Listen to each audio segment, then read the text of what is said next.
Здравствуйте! Мы продолжаем нашу работу над аспектами. И напоминаем, что в прошлом ролике мы рассмотрели таинственный аспект интуицию. И в этом ролике мы принимаемся за противоположный аспект, а это сенсорика. Прежде всего хочется напомнить, конечно, такую важную вещь, чем отличается аспект от функции в соционике. Под аспектом понимается объективная сторона действительности, воспринимаемая нами. А функция информационного метаболизма – это уже механизм обработки соответствующего аспекта информации субъектом, в частном случае человеком. Результаты работы функции для внешнего наблюдателя выглядят как соответствующий аспект. Тогда можно говорить о том, что это вторичная информация. Вот если я скажу сейчас слово «ключ», то о каком ключе прежде всего подумали вы?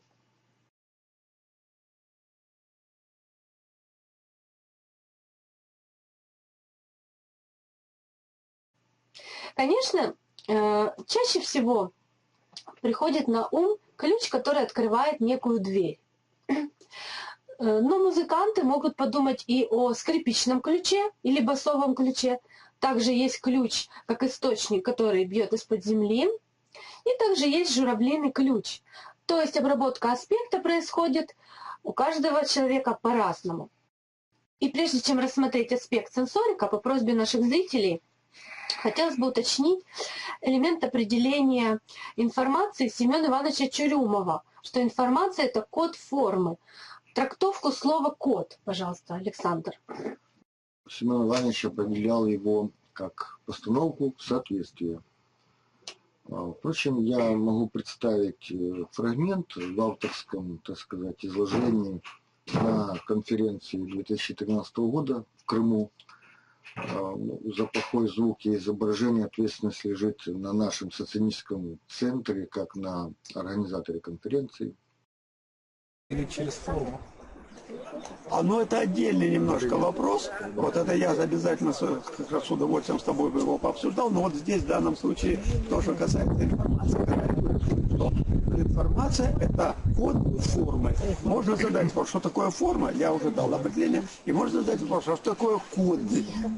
А это просто делается. Значит, коллеги, значит, существует ситуация, которая не требует никаких определений. Это остенсивная ситуация, когда я просто показываю пальцем. Я говорю, это бумага, это нет. Все, это вот достаточно так учат детей, они не плохо разговаривают. Вот.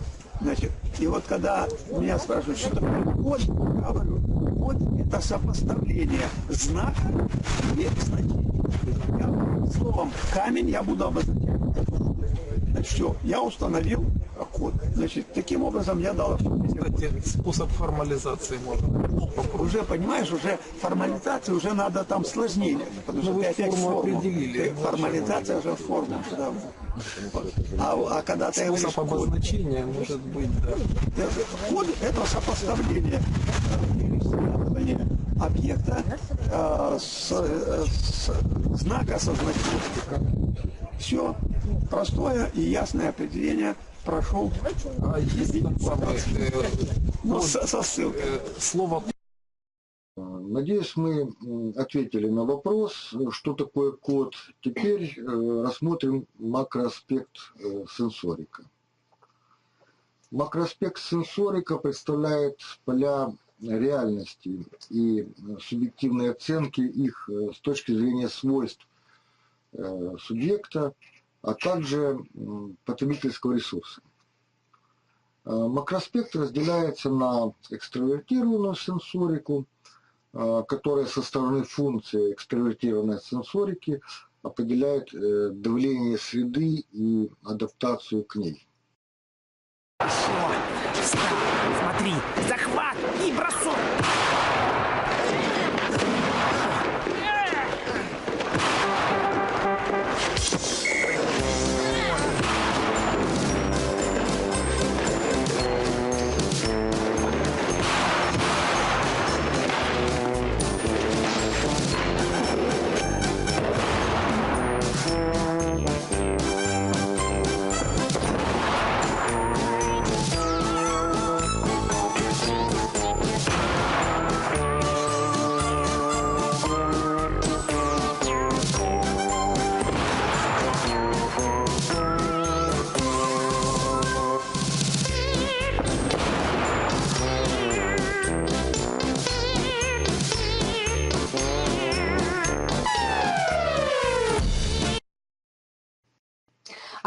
описать экстравертированную сенсорику как внешне? Как оценку угрозы или ресурса для человека. Экстравертированная сенсорика позволяет вовремя понять, кто на кого охотится. Вы на медведя или медведь на вас. Да, это очень важно, конечно, бывает. Ну и, например, такая угроза, как пожар. Тушить или бежать? Тушить нужно в том случае, если это не угрожает еще вашей жизни. А если угроза вашей жизни уже существует, конечно же, нужно бежать. И лучше всего определиться в таких ситуациях легче человеку с сильно экстравертированной сенсорикой. Точно так же и угроза при встрече хулигана. Драться или бежать? Вы поймали зайчика, или зайчик поймал, вернее, или вас поймал волчок, зайчик вас не поймает, волчок может. Вы делаете оценку внешней среды с точки зрения безопасности или ресурса. Люди с доминирующей функцией экстравертированной сенсорики способны различить и сделать выбор более надежно и более уверенно в данных случаях. Хотим привести такой анекдот, который демонстрирует исходящую от человека экстравертированную сенсорику. Боря схватился за сердце, но строгий взгляд Маши заставил прожить его еще 40 лет.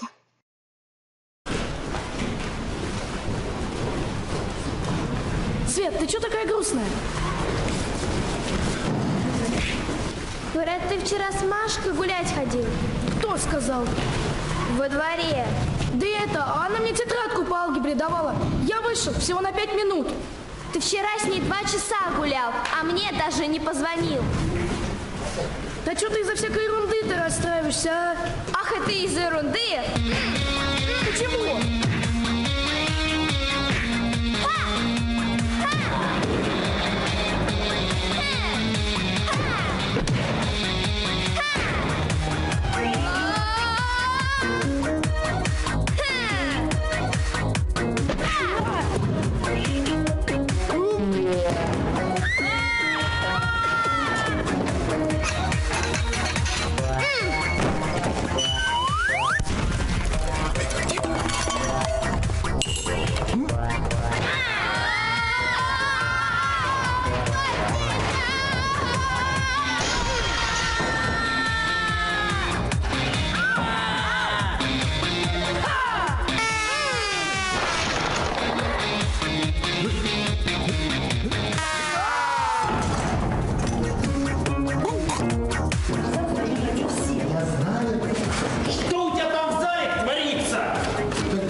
Что здесь происходит, а? У Смирновой с Петровым любовь. Это тебе за Машку. То есть с любой сильной сенсорикой люди выражаются кратко и конкретно. Такие люди часто говорят о внешности, эстетичности чего-либо. Также они рассуждают о форме, борьбе, агрессии и о ресурсах. Ну, а интровертированная сенсорика, как аспект, предъявляет качество ресурса, а как функция выражает качество для потребления. Да ладно.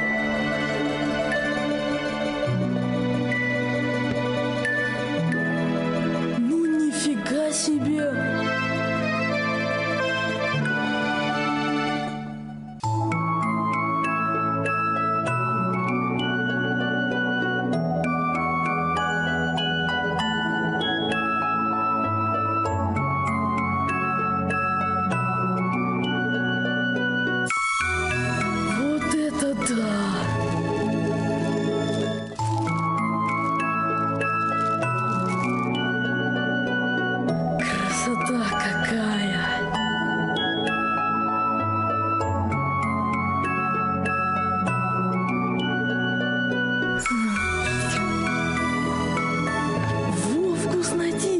только.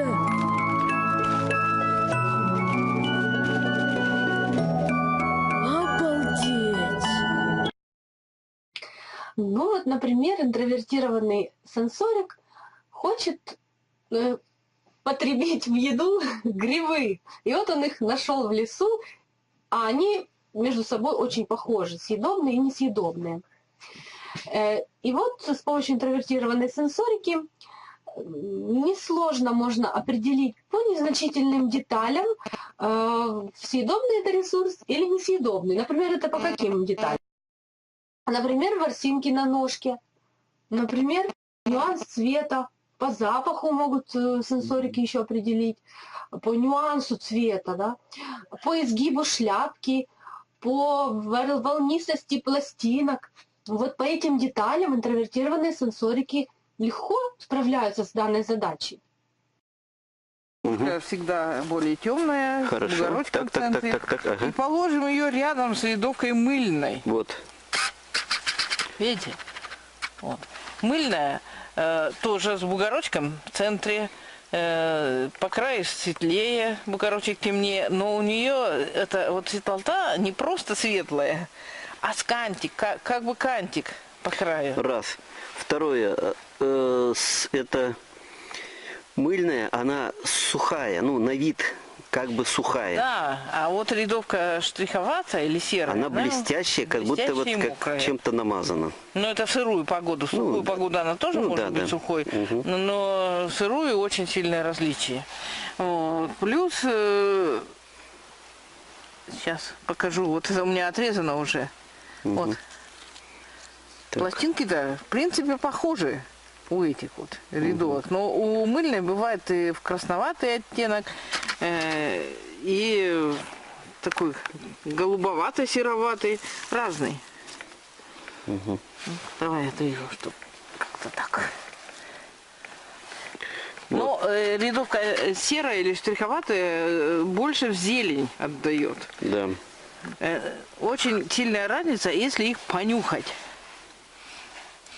Вот. Это пахнет рядовка серая очень характерным рядовочным запахом, который, говорят, что называют запахом свежей муки. А вот мыльная, ну, она мылом, правда, не пахнет.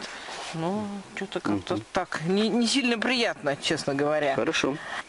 Так, ну вот, и вот мыльная и это штриховатая, вот они растут буквально рядышком. Буквально рядом. Ну, отличать их надо научиться. Дело в том, что вот эти рядовки очень похожи друг на друга, но часто у мыльной бывает волнистый край какой-то, более такая, что ли, не растрескивающая, а плотная консистенция, более водянистая, и не штриховатая краска, а гладкая.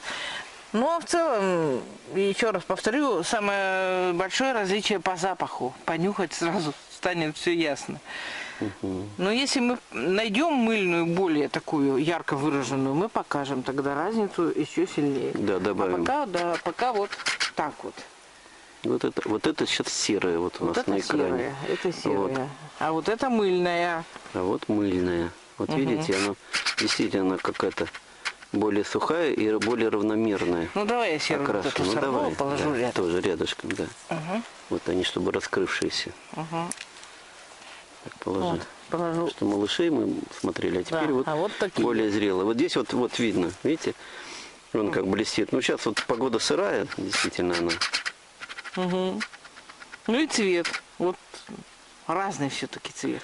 И вот ситуация в том, что то, что вот мы сейчас видим, вот на видео, непонятно, как рассказать словами. Вот какой цвет у той и у другой. И та, и другая вроде серая, но серость-то разная. И та, и другая с бугорочком. И та, и другая с бугорочком. Бугорочек тоже. Но бугорочки тоже разные. Ну, в общем, ясно, что надо смотреть, и нюхать, самое главное, и понимать эту разницу. Также с помощью интровертированной сенсорики легко можно определить по ощущениям удобства, неудобства кресла, в нужных ли местах оно поддерживает спину, имеет ли, опять же, в нужных местах определенную жесткость, на нужной высоте, как в нем можно расслабиться, частично или полностью расслабиться, насколько оно удобное. Также такой параметр, как удобство обуви. То есть там очень много параметров нужно учесть. Как поддерживать свод стопы, качество задника, мягкий или жесткий, насколько мягкий, насколько жесткий. Подходит ли обувь по высоте подъема. Насколько это приятный и практичный материал. И самое главное, что интровертированным сенсориком это ощущается без формальных определений, и даже без высказываний. То есть человек это чувствует внутри себя, пропускает эту информацию через себя. Что нужно делать? Что-то не так с моими ногами? Мам, их как будто залили в бетон. Боже, я могу только стоять. Люди, как источник вторичного выражения аспекта, обычно выражаются очень конкретно, описывают вещи, которые можно воспринять с помощью рецепторов, анализаторов. Название сенсорика происходит от латинского sensus – ощущаю, и обозначает чувствование.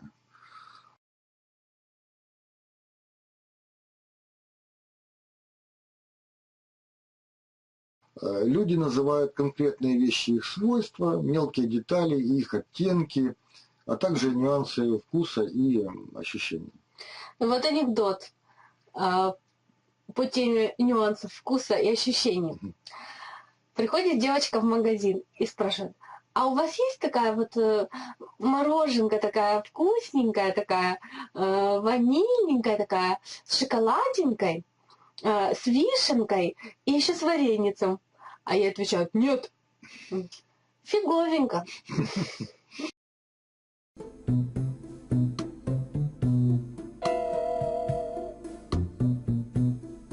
То хочу, это хочу, вон то хочу, и это хочу, и вот это особенно хочу, вот это хочу.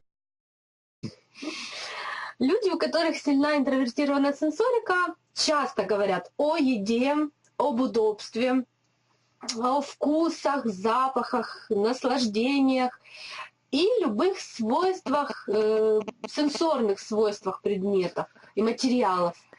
Гладкости, шершавости, липкости, холоде, тепле. Конечно, внешние сенсорные проявления лучше понаблюдать. На проводе. Ой, Верочка, ой, какая удача, это я, Маргарита. Нет у меня никакого приступа. Будет. Так вот, я сейчас привезу к тебе Хоботова. Его аппендикс что-то шалит. Резать к чертовой матери. Не дожидаясь перитонитов. Единственно прогрессивный взгляд. Ты права, моя дорогая. С этим отростком пора кончать. Штихель, штихель, рось. Одно дело спицштихель. И совсем другое больштихель. Я не могу не согласиться, в нем есть начиночка. При рельефных работах употребляется только больштихель. Это фанатик своего дела. Ахтунг! Я еще на спортивных кубках проверял имена чемпионов. Интересно. Я все-таки хочу, чтобы вы поняли. Я понял, я все понял. И не вздумайте обойтись без рифлевки и шаберов. Это самое главное. Дорогая моя, он одержимый совершенно. В этом его обаяние. Сейчас объясню, где тут хундбеграбен, то есть где собака зарыта. Я понял, коллега, я все понял. Да что же это?